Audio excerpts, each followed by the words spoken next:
بلوچستان میں جو واقعات ہو رہے ہیں وہ یہی کہہ رہے کہ ان میں یہ گٹھ جوڑ تھے. تو اگر ادھر 11 بندوں کی ہلاکت پہ یہ بات ہو رہی تھی کہ یہ پاکستان سے یہ ہو رہی ہے، تو آج ہم اس ایشو کو اس طرح سے ایڈریس نہیں کر رہے کہ ہمارے ملک میں اتنے بڑے پیمانے پر ایسی دہشت گردی کیسے ہو گئی. تو یہ ہماری سنجیدگی کا حال ہے کہ اگر اتنا اہم ایشو ہے، اتنی زیادہ میرے خیال میں افسوسناک حال ہے اس وقت، کیونکہ 2 دن سے جو پورے ملک میں جو افواہیں اڑ رہی تھی بلوچستان کے حوالے سے، اور اس سے پہلے جو 1 ہفتہ ہمارا جو تیرا کے حوالے سے جو فٹ بال بنا ہے مرکز اور صوبے کے درمیان، تو میرے خیال میں یہ ہمارے حال کی سنجیدگی کا حال ہے. اور پھر ہم سڑکوں پہ نکلتے ہیں، کہتے ہیں کہ انہوں نے یہ کیا، انہوں نے وہ کیا، اور یہ ہمارا حال ہے کہ اس وقت 442 کے ایوان میں صرف 9 ہے کہ 8 بندے موجود ہیں. جناب اسپیکر صاحب، اس سے انکار نہیں کہ ہماری سیکیورٹی فورسز کی قربانیاں ہیں، اور یہی وجہ ہے کہ امریکہ حق کے نتیجے میں جو چیزیں ہو رہی ہے، ٹھیک ہے بلوچستان میں جو واقعات ہو رہے ہیں وہ یہی کہہ رہے کہ ان میں یہ گٹھ جوڑ تھے. تو اگر ادھر 11 بندوں کی ہلاکت پہ یہ بات ہو رہی تھی کہ یہ پاکستان سے یہ ہو رہی ہے، تو آج ہم اس ایشو کو اس طرح سے ایڈریس نہیں کر رہے کہ ہمارے ملک میں اتنے بڑے پیمانے پر ایسی دہشت گردی کیسے ہو گئی.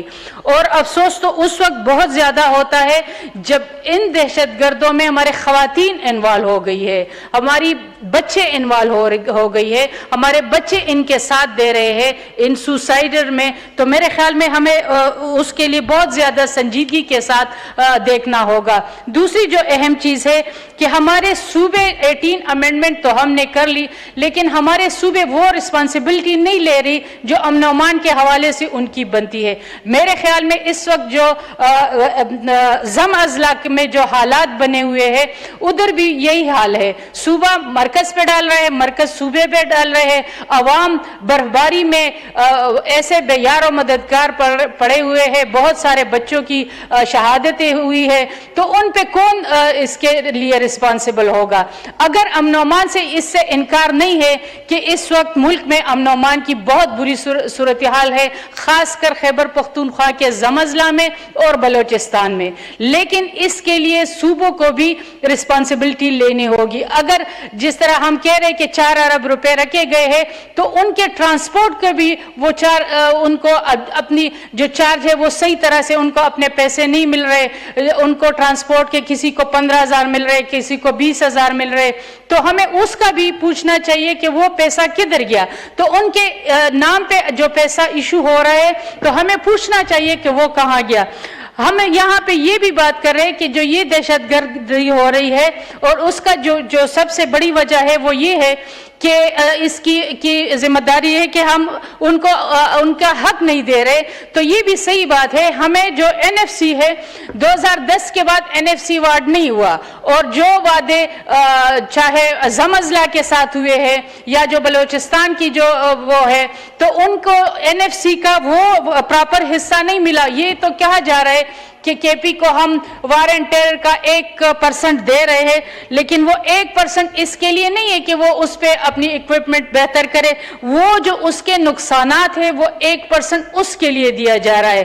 لیکن جو ضم اضلاع کے ساتھ وعدہ ہوا تھا کہ 100 ارب ہم آپ کو سالانہ دیں گے اور دوسرے اضلاع کے برابر لانے کے لیے یا 3% آپ کو NFC میں سے دیں گے، وہ نہیں ملا. تو کچھ زیادتیاں صوبوں کی طرف سے ہے اور کچھ ہمارے کوتاہیاں ہمارے مرکز سے بھی ہے. تو میرے خیال میں دونوں ایڈریس ہوگی تب یہ مسائل حل ہوں گے. ہمیں دہشت گردی کے لیے تمام پورے قوم کو یک زباں کھڑا ہونا ہوگا، اپنے سیکورٹی فورسز کے ساتھ بھی، اپنے لا اینڈ آرڈر جو ہمارے ادارے ہیں ان کے ساتھ بھی، تب ہم ان کو شکست دے سکیں گے. ہماری جماعت بھی ان کے ساتھ کھڑی ہے، لیکن اس کے لیے ضروری ہے کہ ہمیں اپنے عوام کے جو مسائل ہیں اس کو بھی ایڈریس کرنا ہوگا، ان کی طرف بھی توجہ دینی ہوگی. ہمیں یہ بھی دیکھنا ہوگا کہ کہاں پہ مرکز کی غلطیاں ہیں، کہاں پہ صوبے کی غلطی ہے، اور کہاں پہ پالیسیز کی کمی ہے. پالیسیز جب تک اس ایوان سے نہیں بنے گی یہ مسائل حل نہیں ہوں گے. اگر یہ کہہ رہے کہ 145 دہشت گرد مارے گئے ہیں تو اندازہ کریں 145 ریڈ زون تک آئے کیسے اور یہ تھے کتنے. تو میرے خیال میں ان چیزوں پہ توجہ دینے کی ضرورت ہے، ان چیزوں کو ایڈریس کرنے کی ضرورت ہے. ہمیں اپنی پالیسیوں کو بھی دیکھنا ہوگا.